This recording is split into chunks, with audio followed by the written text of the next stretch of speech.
우리 한번 따라서 하십시다. 인간의 자만심과 악한 계획. 인간의 자만심입니다. 인간의 자만심과 악한 계획.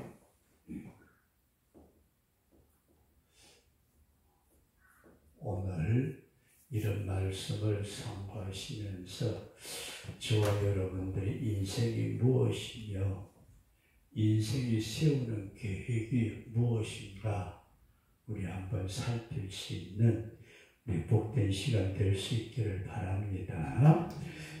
바벨론 시대의 아하수에로 왕 시대에 왕은 에스더고 왕은 아하수에로 그리고 하만이라는 관리위의 제일 높은 자라고 그러니까 총리라고 하십시다. 하만이 총리가 있었는데 이 하만이 모르드게가 인사를 안 한다고 해서 모르드게 자기에게 인사를 안 한다고 해가지고 그리고 모르드게만 죽이는 것이 그게 그러니까 유대민족을 다 죽이겠다. 이렇게 악한 계획을 세웠다. 그렇게 말씀을 드렸습니다. 근데 구약 성경에 보면은 하나님이 아말렉과 대대로 싸우리라. 그렇게 말씀을 하셨는데 이 하만이 이게 아말렉 족속으로 생각합니다. 아각 왕의 후손. 모르드게는 하나님의 백성인 이스라엘, 유다 백성 이렇게 우리가 생각할 때에 하만과 모르드게의 단순한 싸움이 아니고 하나님이 말씀하신 아말렉과 대대로 싸운다. 오늘 우리가 하나님의 백성이 되었을 때에 저와 여러분들의 대적이 누구냐? 이게 사탄의 세력입니다. 오늘 성도들 이렇게 한번 생각을 하시면서 이 악한 사탄의 세력이 믿는 자들을 죽이려고 하는 때에 하나님이 어떻게 역사하시는가 우리가 앞으로 계속 말씀을 통해서 살펴보시면서 은혜가 될 수 있기를 바랍니다. 요 하만이 왕에게 조서를 받습니다. 왕에게 조서를 받아가지고 유다 백성들을 요 모르드게만 죽이는 게 내 성에 안 차니까 유다 백성 전부를 죽이겠다. 그래가지고 왕에게 참소를 해서 왕의 허가를 받아가지고 유대민족을 죽이도록 결정을 했습니다. 이 소식을 들은 왕후 에스더가 3일 금식을 하고 왕 앞에 부름을 받지 않았는데도 나아갔다가 왕이 너무 사랑스럽게 봐가지고 그 전 말씀을 가지고는 제가 그 왕의 마음을 사로잡으라 여기서 제가 못했어요. 근데 그 왕의 마음을 사로잡은 에스더가 왕이 당신이 원하는 게 뭐요? 소원이 뭐요? 나라의 절반까지 주겠습니다. 그랬더니 이 왕후가 그래요. 오늘 제가 잔치를 하려고 그러는데 왕을 꼭 초청하고 싶습니다. 왕이 얼마나 그 나라의 국사, 왕의 그 다스리는 나라의 일이 많았든지 간에 30일 동안 왕후한테 가지도 못했어요. 그럴 정도로 엄청나게 일이 밀려 있는데 왕후가 와가지고 너무 이뻐 보이고 너무 사랑스럽고 그래서 소원이 뭐요? 그랬더니 오늘 잔치를 베풀려고 하는데 왕이 꼭 오셨으면 좋겠습니다. 그럼 만세 제껴놓고 가야지. 그랬더니 왕후가 뭐라 그러느냐. 하만도 좀 데리고 오세요. 잔치에 왕과 그 다음에 하만. 그랬더니 그러지 뭐. 혼자 가는 것보다 하만 데려가도 괜찮아. 그래가지고 하만을 불러라. 그래, 하만이 오니까 바로 하만, 네, 임금님. 지금 왕후가 잔치를 하는데 하만 당신하고 나하고 초청을 해서 가자. 함송하옵니다. 그러면서 이제 잔치자리에 갔다 하는 게 오늘 본문에 기록되어 있는 말씀입니다. 잔치자리에 가서 보니까 하만이 보니까 왕후가 잔치를 벌리는데 다른 사람은 하나도 초청을 안 했어. 한 사람도 초청 안 하고 꼭 당연하게 왕이니까 초청을 하셨겠지만 자기가 거기 끼었다는 게 얼마나 영광스러운지, 이야, 너무너무 기분이 좋아가지고, 이야, 내가 왕후가 날 초청을 했어. 그러면서 집으로 돌아가는데 모르드게가 엎드려가지고 절도 안 해요. 그러니까 이 하만이 기분이 팍 상한 거예요. 제 자식이? 그러면서 참고 집에 갔어요. 이야, 그래도 왕후가 나를 초청해 주셨는데, 너무너무 감사해. 그러면서 그 초청 자리에서 임금이 자꾸 물어봐요. 왕후 그대의 소원이 무엇이뇨? 내가 꼭 들어주겠소. 그랬더니 내일 한 번만 더 오시면은 제가 그때 왕에게 말씀을 드리겠습니다. 그래? 내일 나라의 모든 일을 제껴놓고 그래. 내일 내가 오리라. 내일도 하만만 데리고 오세요. 그러지. 하만 들었지? 예, 임금님. 내일 나하고 왕후의 잔치자리에 올게 준비하시오. 예, 알겠습니다. 그래놓고 집으로 와가지고서 얼마나 기분이 좋았던지 자기 마누라고 여보 내가 이런 일이 있어서 친구들 불러 모아 쫙 친구들을 불러 모아가지고 자기 자랑을 하는 거예요. 하만이 내가 오늘 이렇게 부귀영화를 누리는데 오늘 또 왕후가 나를 초청을 해가지고 잔치를 벌리는데 이야 기가 막히거든. 근데 다른 사람 한도 없이 내만 초청을 했어. 그랬더니 박수. 이야, 하만 우리 총리님 대단하십니다. 그러는데 하만이 또 그래요. 근데 말이야, 내가 한 게 있거든. 뭔데요? 잔치자리에 갔다가 내가 나온 게 모르드게라는 놈 있잖아. 지난번에 그 놈 때문에 유대인들 다 멸절시키라고 명령을 내린 그 모르드게가 오늘 또 나한테 인사도 안 했어. 그 놈 쳐다볼 때는 내가 속이 뒤집힌다고 그랬더니 그 부인과 친구들이 뭐라 그래요? 아니, 총리님, 당신 총리 맞아요? 아니, 그까지 한 놈 죽이는 거 임금님한테 들어서 임금님 그 모르드게라는 놈이 있는데 그놈 내가 죽이겠습니다. 그래 알았어. 그러면은 그 죽이면 되지 뭘 그렇게 걱정합니까? 내일 임금님한테 잔치자리에 들어가서 그 이야기 하세요. 그러지 그래 되겠다. 그러면서 친구들이 그래요. 그 모르드게 잡아가 그냥 죽이는 게 아니라 높은데 매달도록 50규빗 되는 장대를 만들어 세우세요. 그래 보면은 하만 총리님의 마음이 싹 풀릴 거 아닙니까? 그렇지. 그래, 여봐라. 하인들 보고서 불러요. 우리 마당에다가 장대 50규빗 되는 높은 걸 하나 만들어놔. 내일 한 놈을 매달 거야.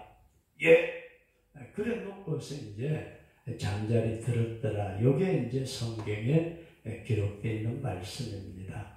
근데 이 말씀에서 저와 여러분들이 이게 세 가지만 꼭 생각을 하고 있는데 첫 번째로는 인간의 자만심입니다. 인간의 자만, 자기만족이죠. 이 인간의 자만심. 세상 끝, 이거 잘 생각하셔야 돼요. 세상 끝 때문에 스스로 만족하는 것. 뭐 때문에요? 세상 끝. 때문에 만족하는 것. 집사님, 돈 얼마나 있으면 만족하실 것 같아요? 목사가 성도가 몇 명이나 되면 만족할까요? 자기의 그 만족을 이게 어디서 찾느냐는 게 굉장히 중요합니다.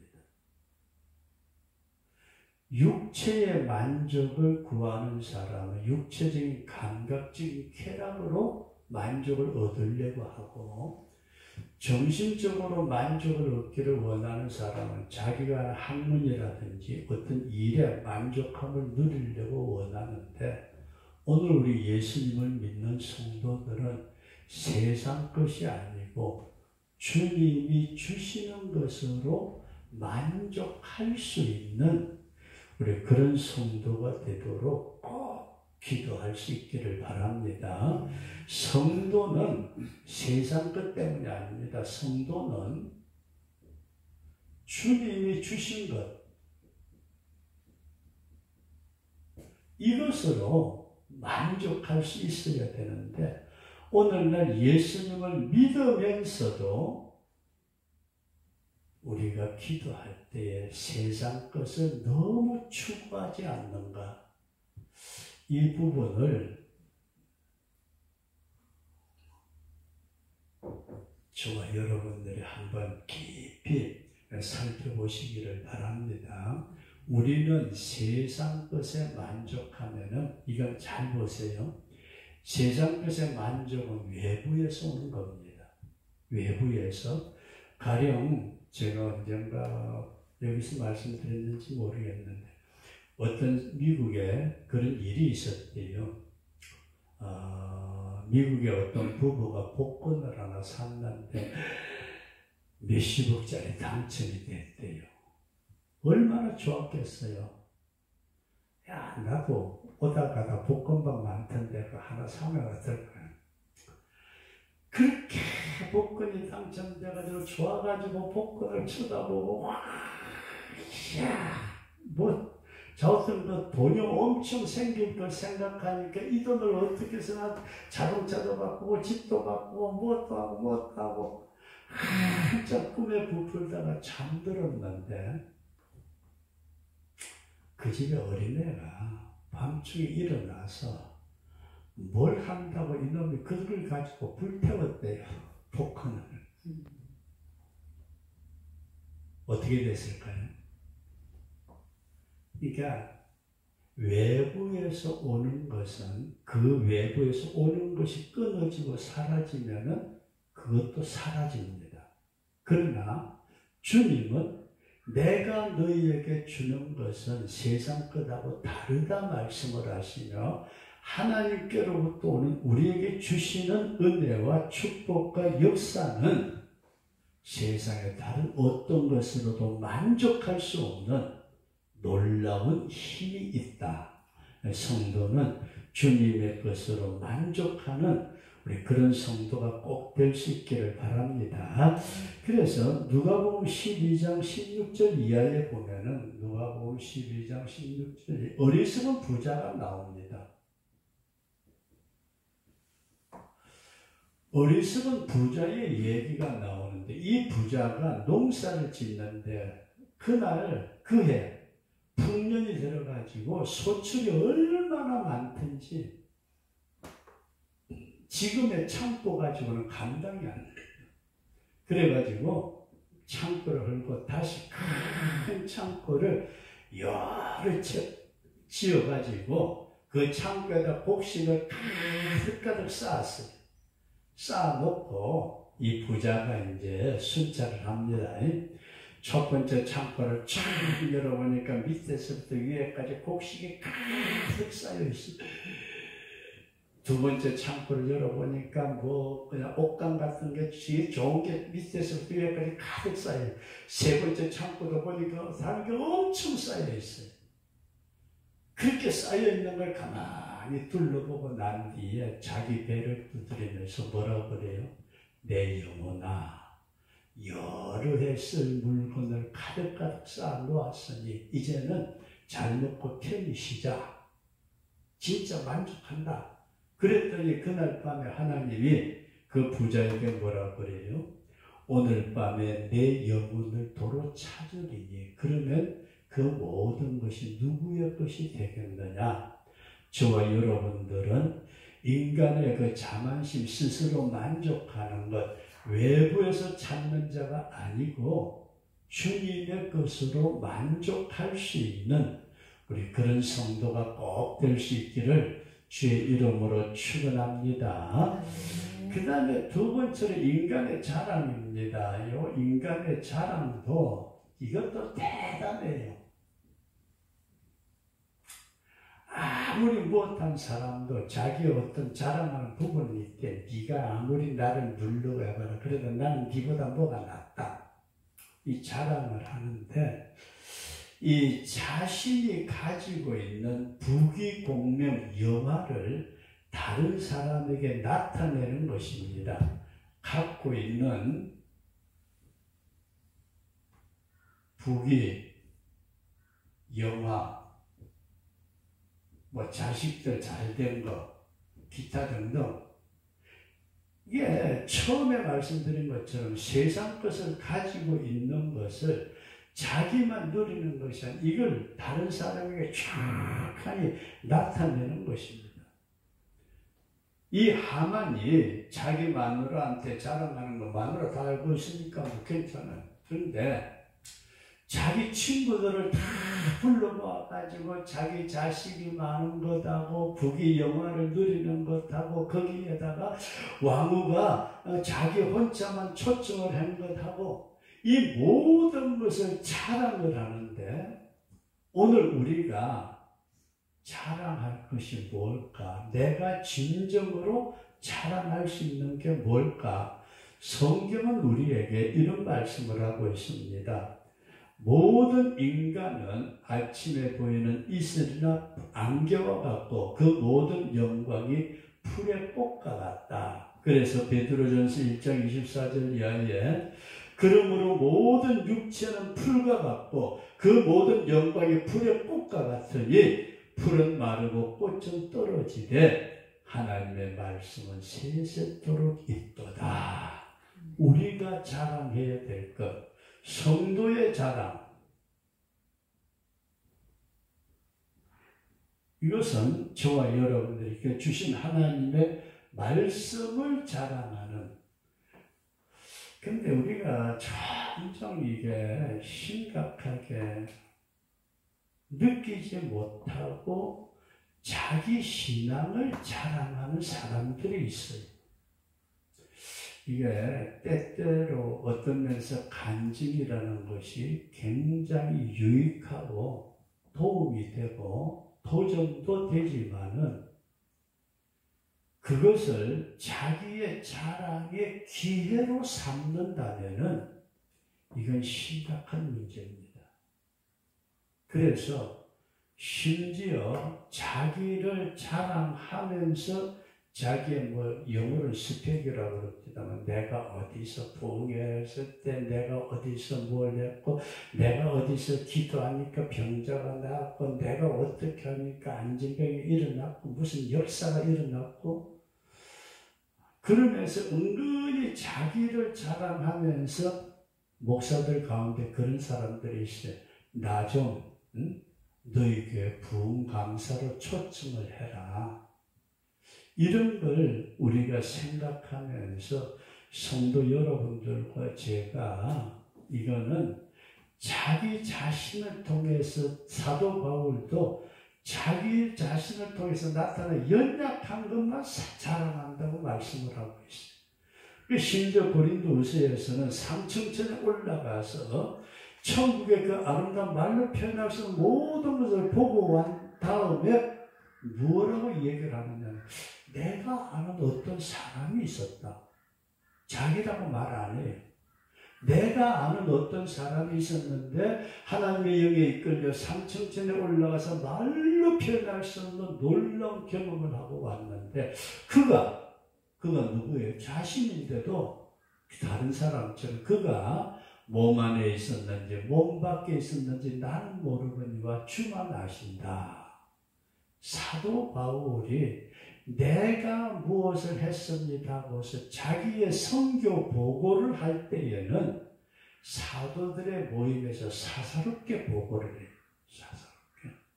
공개적으로 성경에 보면은 그렇게 크게 자기를 통해서 나타난 주님의 능력을 말씀할 때 자기는 감추어지고 주님의 역사만 자랑하는 저와 여러분들이 무엇을 자랑할까요? 나는 아무리 생각해 봐도 부족한데 주님이 나 같은 것을 구원해 주셨다. 그 주님의 은혜다. 이걸 자랑한다면 얼마나 감사할까. 그래서 세상 것에 자기에게 주어진 것을 그것을 자랑하는 것은 이건 대단히 어리석은 일이고 주님이 나에게 주신 영적인 축복 속에 나타나는 현상을 말씀으로 증거하는 것은 대단히 귀한 일이다. 우리 그렇게 생각할 수 있기를 바랍니다. 그러면서 마지막으로 인간의 헛된 계획입니다. 헛된 악한 계획.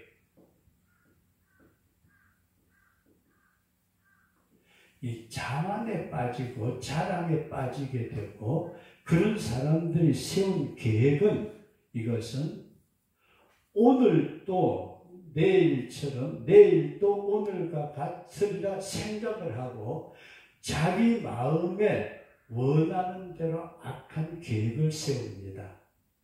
근데 이 하만이라는 존재는 자기 마음에 안 드는 모르드게를 죽이려는 악한 계획을 세웁니다. 자랑하는 자만심의 만족, 지가 만족하는 건 지가 하는 거니까 내버려 두고 지가 자랑하는 것은 지가 하는 거니까 내버려 두지만은 모르드게를 죽이려는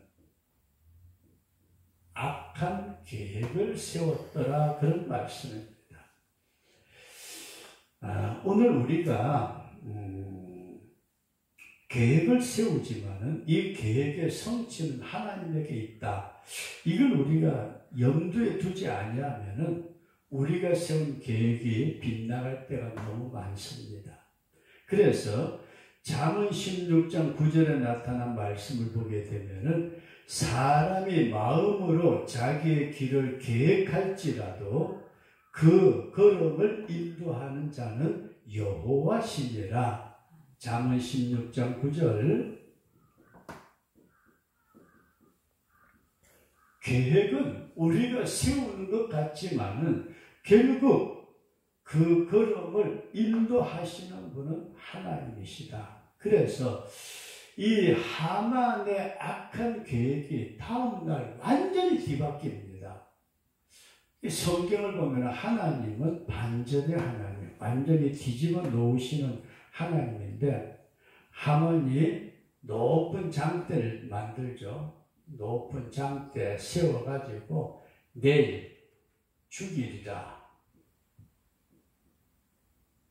이게 악한 계획이에요. 그런데 다음날 그 높은 장대에 매달리는 것은 모르드게가 아니라 하만 자신입니다.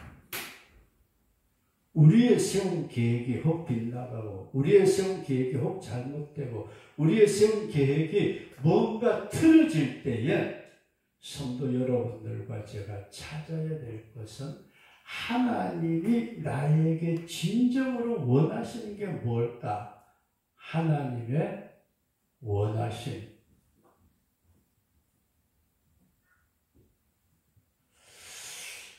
우리가 사나 죽거나 주님 뜻대로 살기를 원합니다 하면서도 내 계획을 세워나갈 때가 너무 많습니다. 그러나 성도 여러분들과 제가 하나님의 계획에 맞추어 삶을 살아가는 것, 이것이 하나님이 기뻐하시는 성도의 생활이다. 그런 말씀입니다. 그래서 오늘은 간단하게 이런 말씀을 상고합니다. 자만심은 자기 스스로 만족하는 것인데 우리는 뭘 만족하느냐? 두 번째로 자랑은 자기의 가진 것을 밖으로 나타내는 것인데, 성도는 나의 연약한 부분을 감추고 나에게 역사하신 주님만을 자랑하는 우리 그런 성도의 삶이 된다면, 그리고 세 번째 말씀드린 것은 인간의 계획이 아무리 올바른 것 같아도 이거 잘 생각하셔야 될 것은 저와 여러분들 자체가 불완전해요. 우리 인간 자체가 불완전하고, 불완전한 인간이 세운 계획 자체가 불완전하다. 이것만 이해하시면 돼요. 완전하신 하나님이 세우신 계획은 완전하지만은 불완전한 인간이 세운 계획은 불완전할 수밖에 없다. 그러기에 믿음의 사람들은 우리 주님의 그 완전하심에 우리가 머리를 숙이고 그 계획을 따르도록 우리의 신앙생활이 하나님의 원하심이 무엇인가, 나에게 원하신 아버지의 뜻이 무엇인가 살필 수 있는 우리 그런 믿음의 사람 될 수 있기를 주의 이름으로 축원합니다.